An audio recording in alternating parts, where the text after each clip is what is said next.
कौवे, तुम्हारे टमाटर किसी भी कीमत पर बिकेगी नहीं। मुझे तुम्हारे टमाटर नहीं चाहिए। तुम अपने टमाटरों को अपने पास रखो। प्यारी बहन, आप अपने टमाटर मेरी ट्रैक्टर में डाल दे।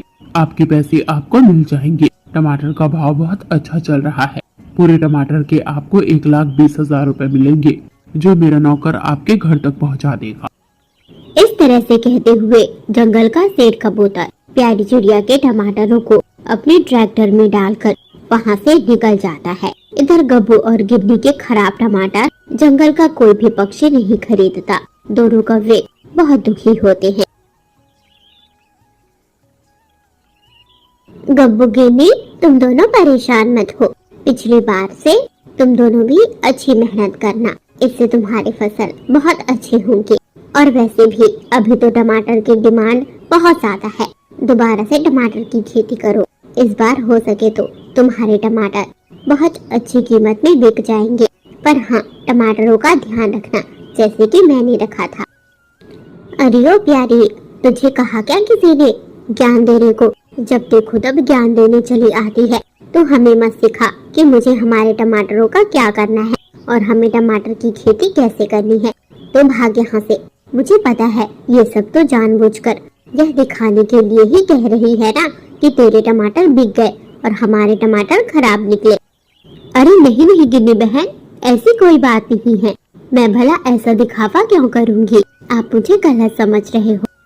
चुप कर तू, मैं तेरी बातें सारी अच्छी तरह से समझती हूँ। ये सब तो खुद को महान साबित करने के लिए ही कह रही है। सच कहते हैं, जंगल के पक्षी सच कहते हैं। आप दोनों से बात करना बेकार है। इस तरह से कहने के बाद प्यारी चिड़िया वहाँ से चली जाती है। इधर गब्बू और गिन्नी अपने टमाटर को देख रहे थे जो खराब हो चुके थे। गब्बू जी, क्या करना है? इन टमाटरों को तो कोई नहीं खरीद रहा और ये खराब टमाटर हमारे भी किसी काम के नहीं। हर बार ऐसा कैसे हो जाता है? हमारे टमाटर की फसलें इतनी खराब क्यों हो जाती हैं? और देखो प्यारी को 1,20,000 रुपए कमा ली है और हमारे टमाटर के तो कोई भाव नहीं लगे। भाव लगेंगे भी कैसे? हमारे टमाटर पूरी तरह से खराब हो चुके हैं। भला ऐसे खराब टमाटरों की पक्षियों को क्या जरूरत पड़ेगी? अब हमारे पास सिर्फ एक ही रास्ता है, इन सभी टमाटरों को जंगल के एक कोने में फेंकना। इस तरह से गब्बू और गिन्नी खुद में ही बातें कर रहे थे। कुछ दिन गुजर जाने के बाद प्यारी चिड़िया ने अपने खेतों में दोबारा से मेहनत करना शुरू किया। इधर गब्बू और गिन्नी भी अपने खेतों में काम कर रहे थे। गब्बू और गिन्नी के फसलों के खराब होने का एक बहुत बड़ा कारण था। हेलो दोस्तों, तो आगे की कहानी देखने से पहले अगर आपने हमारे चैनल को सब्सक्राइब नहीं किया है तो चैनल को सब्सक्राइब जरूर कर लें। गब्बू और गिन्नी के फसल खराब होने का कारण उनका आलस था। दिन गुजर जाते हैं। काफी समय गुजर जाने के बाद अब गब्बू और गिन्नी के खेतों में काफी अच्छी टमाटर की फसल हुई थी और इधर प्यारी चिड़िया के खेतों में भी बहुत अच्छी टमाटर की फसल हुई थी। पर एक तरफ गब्बू और गिन्नी अपने घर पर आराम से सोया करते थे, जिससे कि कुछ भी कीड़े उनके टमाटरों में घुसकर उनके खेतों में आकर टमाटर खाकर खेत को बर्बाद करते, टमाटर को नुकसान पहुंचाते। वहीं दूसरी तरफ प्यारी चिड़िया अपने खेतों में मौजूद रहती। अगर टमाटर की फसलों को कोई कीड़े लगते, वह उन कीड़ों को भगा देती। दिन गुजरते जाते हैं। इस बार दोबारा से गब्बू और गिन्नी के टमाटर खराब हो चुके थे। गब्बू और गिन्नी ने डिसाइड किया, गिन्नी, इस बार हम अपनी फसलों को मंडी लेकर नहीं जाएंगे। पिछली बार जैसा हुआ था, इस बार भी हमारी फसल को कोई नहीं खरीदेगा। हमारे टमाटर की फसल पूरी तरह से खराब हो चुके हैं। न जाने ऐसा क्यों हो रहा है। गब्बू जी, समझ नहीं आ रहा आखिर हमारे टमाटर को क्या हो जा रहा है। कुछ दिन पहले तो हमारे टमाटर बहुत अच्छे थे और अब अचानक पूरी तरह से खराब। चलो तो एक बार जाकर उस चिड़िया को देखकर आते हैं, उसके टमाटर के फसलों का क्या हाल है।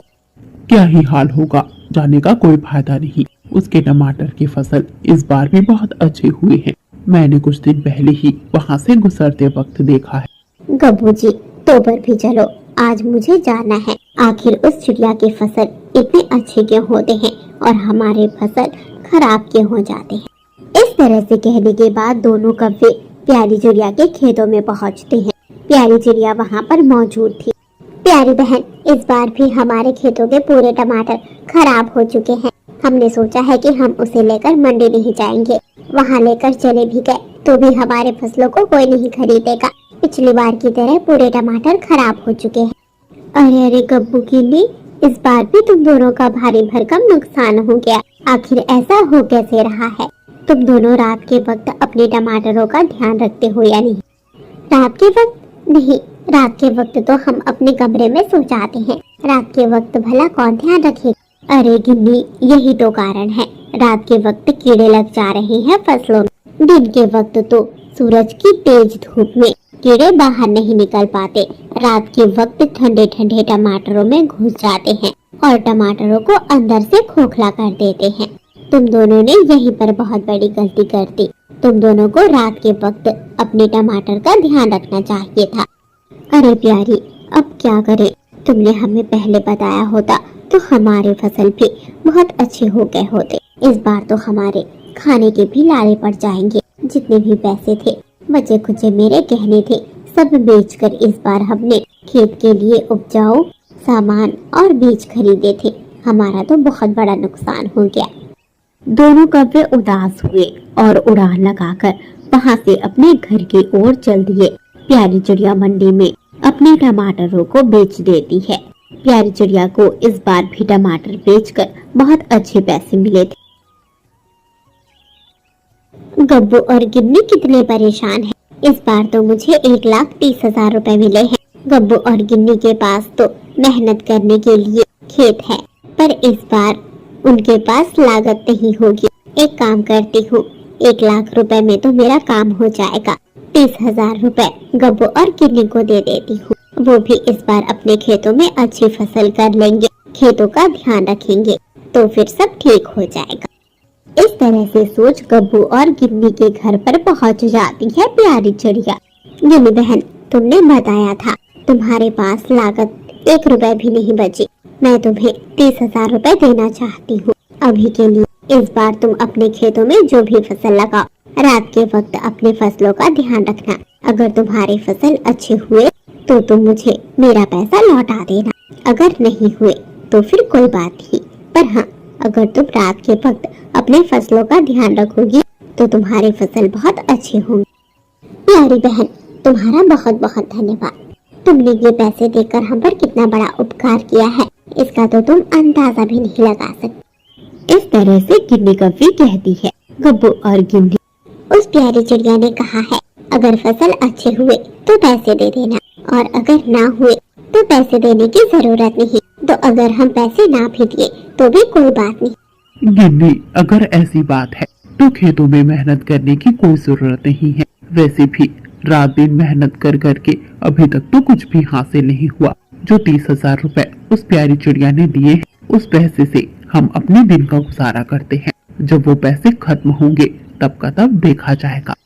गब्बू जी, पर उस प्यारी चिड़िया ने अगर पूछा कि हमने अपने खेतों में फसल लगाई या नहीं, तो उसे क्या जवाब देंगे? नहीं, ये भी कुछ पूछने वाली बात है। कोई भी बहाना बना देना, इसमें क्या पूछना। इस तरह से सोच गब्बू और गिन्नी अपने खेतों में काम नहीं करते। जो पैसे प्यारी ने दिए थे, उन पैसों को घर पर बैठे बैठे खाना शुरू कर देते हैं। गिन्नी कव्वी तो बेफिजूल के काफी खर्च किया करती, तरह तरह की चीजें ऑर्डर कर करके मंगवाया करती थी। कुछ हफ्ते बाद ही पैसे खत्म हो जाते हैं। गब्बू और गिन्नी के लाले पड़ जाते हैं। दोनों को भूख लगी थी, पर उनके पास भोजन नहीं था। गब्बू जी, अब बर्दाश्त नहीं होगा, बहुत तेज की भूख लगी है। जाओ, जाकर उस प्यारी चिड़िया से कुछ मांग कर लाओ। भूख इतनी ज्यादा लगी है कि बस पूछो ही मत। गिन्नी की बात मानकर गब्बू कौवा प्यारी चिड़िया के घर पर जाता है, पर ये क्या, प्यारी चिड़िया के दरवाजे पर तो ताला लगा था। प्यारी चिड़िया कुछ दिनों के लिए अपनी माँ के घर गई हुई थी। गब्बू खाली पंख वापस लौटता है। भूख की वजह से गिन्नी कव्वी की तबीयत बिगड़ती जा रही। गब्बू जी, मैं बच नहीं पाऊंगी। भूख इतनी तेज लगी कि आज मेरे पेट से ना जाने क्या क्या निकल रहा है। चलो हमारे खेत में चलो, वहीं से मुझे सड़े हुए टमाटर ही क्यों न मिले, खा लूंगी, अपना भूख मिटाऊंगी। चलो हमारे खेत की ओर चलो। गिन्नी की बात मानकर गब्बू कौवा गिन्नी को लेकर अपने खेतों में जाता है, जहाँ पर गिन्नी कौवे को मजबूरन में खराब टमाटर को खाना पड़ रहा था। पर तभी अचानक एक तेज रोशनी चमकती है। खेत का नजारा पूरी तरह से बदल जाता है। खेत में कुछ भी नहीं था, खराब टमाटर भी नहीं। वहाँ पर तो एक बड़ा ही विशाल टमाटर आ गया था, जिसकी आंखें थी और वो दोनों कौवों को देख रहा था। तुम दोनों के दोनों कौवे एक नंबर के आलसी हो। तुमने इस बार खेतों में फसल क्यों नहीं उगाई? अगर खेतों की फसल का ध्यान रखते तो आज तुम्हारी ऐसी हालत नहीं होती। पर कोई बात नहीं, तुम दोनों ने फसल का भले ही ध्यान न रखा हो, पर इस बंजर जमीन का आज तक बहुत अच्छा ध्यान रखा था। बस उसी के लिए मैं तुम्हें ये टमाटर वाला घर दे रहा हूँ। तुम दोनों के दोनों इस घर के अंदर आ जाओ। पर हाँ, अब से मेहनत में कंजूसी मत करना। अपने खेतों में अच्छी तरह से काम करना, फसल उगाना ध्यान रखना। इससे तुम्हारे फसल अच्छे होंगे, अच्छी कीमत में बिकेंगे और तुम दोनों अपनी जिंदगी खुशी से जी पाओगे। दोनों कौवे जादुई टमाटर की बात मान जाते हैं। कुछ समय बाद ही वहाँ पर एक बड़ा सा विशाल टमाटर का घर आ जाता है। दोनों कौवे उसी घर में रहने लगते हैं। पास ही में उनका खेत भी था। दिन का वक्त हो या रात का वक्त हो, दोनों के दोनों कौवे अब अपने खेतों का बहुत अच्छा ध्यान रखते। दिन गुजरते जाते हैं। एक समय उनके खेतों में भी बहुत अच्छी टमाटर की फसल होती है। खेत टमाटर की फसल से लहलहा उठते हैं। रात के वक्त भी दोनों कौवे टमाटर की फसल की ध्यान रखते। इस तरह से दोनों कौवों की जिंदगी संवर जाती है। हेलो फ्रेंड्स, तो कैसी लगी आपको टमाटर वाले कौवों की कहानी? आज की कहानी पसंद आई या नहीं कमेंट में जरूर बताना। और ऐसे ही मजेदार कहानियाँ देखने के लिए हमारे चैनल को सब्सक्राइब करें। अपना नाम कमेंट में जरूर बताएं।